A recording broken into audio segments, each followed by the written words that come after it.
편입영어로 인문계 편입을 준비한 학생들, 단어는 얼만큼 외우고 있나요? 논리독해 문제는 잘 풀리고 있나요? 그리고 편입 수학까지 준비하는 자연계 학생들, 지금 시기면 미적분이랑 선형대수 끝내고 다변수를 한창 배우고 있을 텐데 모의고사 성적 보면 처참하지 않나요? 저의 수험생활을 포함해서 여러 학생들을 봤을 때 지금 시기가 가장 불안하고 힘든 시기인 것 같습니다. 오늘은 이런 여러분들에게 6월이 끝나기 전까지 이만큼은 끝내야 한다는 기준을 제시해 드릴게요. 그런데 지금부터 이야기할 게 시험 점수가 기준은 절대 아닙니다. 저도 5월 달에는 30점대 나오고 그랬거든요. 포기하지 않으면 여러분도 분명히 성적 올릴 수 있으니까 제 이야기를 끝까지 한번 들어주세요. 우선 인문계 자연계 학생들이 공통적으로 알고 있어야 하는 부분부터 말씀드려볼게요. 첫 번째, 지금부터 자기객관화를 해야 합니다. 본인이 올해 편입을 준비하면서 처음으로 공부를 제대로 해봤다면 이미 영어를 잘했던 친구들 혹은 이미 미적분까지 진도를 다 끝낸 학생들보다 당연히 성적이 잘 나오지 않을 겁니다. 이런 부분에 있어서 너무 불안할 필요 없어요. 잘하고 있는 학생들이 기준이 아니라 지금 나의 단계보다 더 높은 단계로 올라가기 위해서는 어떤 식으로 준비해야 될지 그걸 먼저 고민해야 합니다. 그리고 어떤 식으로 준비해야 되는지는 이따 뒤에 말씀드릴게요. 자, 그리고 두 번째, 방금 이야기한 내용과 비슷한데 우리는 단계별로 공부를 해야 합니다. 영어 문제든 수학 문제든 여러분이 안 풀리는 문제가 분명히 있을 거예요. 독해 지문을 보다가도 여기서 어떻게 답의 근거를 찾지? 혹은 수학 문제를 풀다가도 이런 발상을 내가 어떻게? 라는 생각 들고 계시죠? 그런데 잘 한번 생각해 보세요. 이런 문제들을 고민하는 학생들이, 아니 이런 문제들을 고민해야 하는 학생들이 과연 여러분이 맞나요? 내가 혹시 점수가 30점밖에 안 나오는데 하고 있는 고민은 80점, 90점을 맞고 있는 학생들이 하는 고민과 같다는 생각을 해보지는 않았나요? 지금 여러분이 그러고 있는 상황이라면 잘못된 겁니다. 30점이 50점이 되기 위한 문제가 다르고 50점이 70점을 맞기 위한 문제가 다르고 그리고 70점이 90점이 되기 위한 문제도 다릅니다. 제가 무슨 말을 하고 싶냐면 단계별로 성장하기 위해서는 지금 단계에서는 풀 수 없는 문제들은 과감하게 포기하시길 바랍니다. 바로 다음 단계로 올라가기 위한 문제에 집중하시길 바랍니다. 마지막으로 제가 항상 강조하는 거, 이 모의고사는 꼭 보시길 바랍니다. 이거 성적이 절대 중요하지 않습니다. 저도 5월 달에 막 30점 맞고 그랬는데요. 모의고사를 봐야 하는 이유는 딱 두 가지인데 본인이 지금 부족한 파트가 뭐가 있는지 파악하는 거랑 그리고 시험 보는 연습, 이거 꽤나 중요합니다. 시험장에서 시험 보는 거 이게 낯설어서 나중에 실력 발휘 못하면 이거 정말 억울하지 않을까요? 지금도 그런 학생들이 생각보다 많습니다. 그러니까 모의고사를 봐야 하는 이유는 내가 부족한 파트가 어느 부분인지, 혹시 내가 시험을 보는 연습이 부족해서 매번 시험 볼 때마다 떨려서 시험을 잘 못 보는지, 이 부분을 모의고사를 많이 봄으로써 분명하게 확인해 보시길 바랍니다. 그러니까 모의고사 있을 때 무조건 꼭 보세요.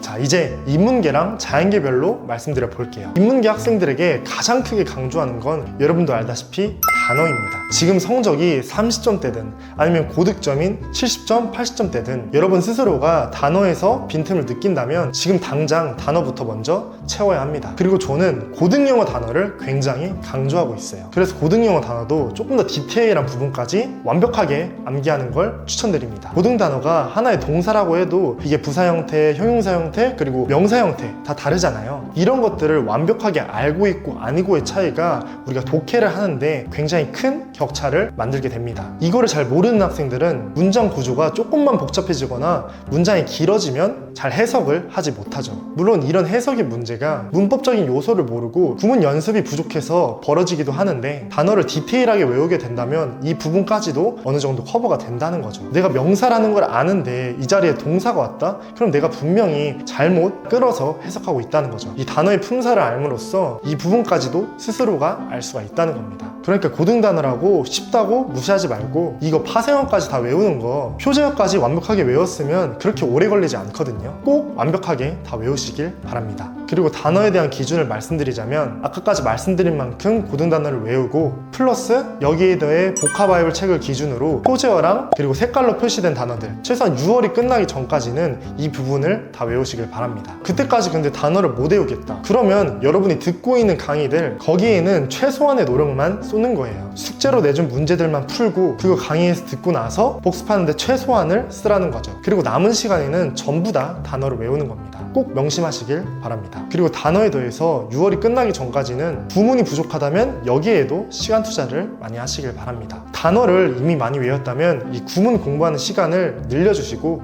나는 단어도 제대로 못 외운 것 같다 라고 하시면 최소한 하루에 30분에서 1시간 정도까지는 그간 공부했던 구문들을 다시 한번 복습해주세요. 생각보다 많이 기억이 나지 않을 거고 이거 다시 공부하면 지문을 읽는데 분명히 도움이 될 겁니다. 자, 이제 자연계 학생들입니다. 아직까지 수학 점수가 안 나오는데 수학에 비해서 영어에 정말 많은 시간을 투자하는 자연계 학생이 있다면 죄송한 이야기지만 올해 수학으로는 대학을 갈 수가 없습니다. 자연계가 아무리 영어를 잘해도 수학을 못하면 편입으로는 대학을 붙을 수가 없어요. 만약 연고수죠. 영어가 높은데 수학이 낮은 학생들, 이런 학생이라면 지금 당장 수학에 많은 시간을 투자하시길 바랍니다. 저 같은 경우도 지금 시기에 수학은 한 10시간 했고 영어는 3, 4시간밖에 하지 않았어요. 단어 암기하는데 2, 3시간 썼고 나머지 영어 공부는 수업 시간 내에 다 끝냈다고 볼 수 있는 거죠. 그리고 남은 시간 전부를 다 수학에 투자했습니다. 그럼 수학은 무엇에 집중해야 될까요? 바로 문제풀이 개수입니다. 일반적으로 우리가 수능 때처럼 수학을 공부한다고 하면 이 문제풀이 개수가 그렇게 중요하지는 않습니다. 하지만 우리가 준비하는 건 편입이죠. 편입은 문제은행 성격이 강하고 다뤄야 되는 범위가 워낙 넓기 때문에 얼마나 많은 문제를 푸는지가 정말 중요한 시험입니다. 그래서 지금 성적이 잘 안 나오는 학생분들은 아마 하루 문제 푸는 개수가 10개, 20개 남짓 하지 않을 겁니다. 문제풀이가 아니라 개념 공부에 집중할 확률이 커요. 자, 그럼 얼만큼 많이 풀어야 되냐?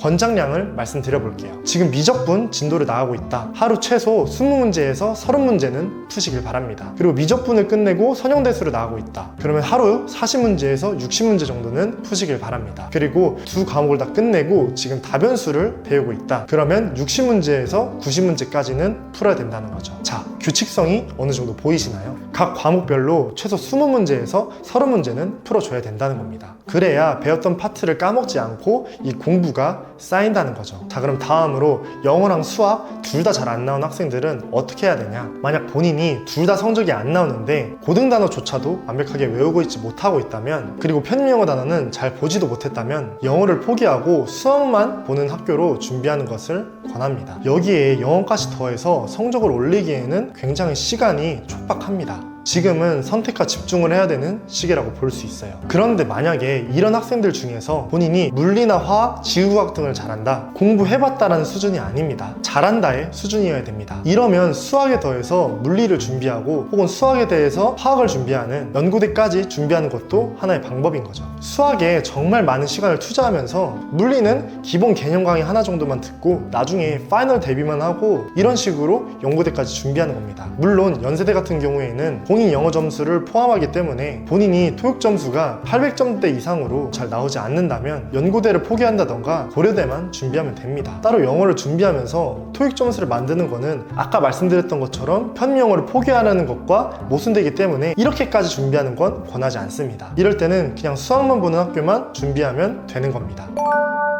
네, 오늘은 인문계, 자연계 학생들에 맞춰서 상반기까지는 이 정도까지는 끝내야 된다 라는 기준을 말씀드려 봤습니다. 혹시 여기까지 영상을 봤는데 구체적인 학업 계획을 세우기 어려운 분들은 저희 1:1 학습 컨설팅을 찾아주시면 되겠습니다. 네, 그럼 오늘 영상은 여기서 마무리 짓도록 하겠습니다.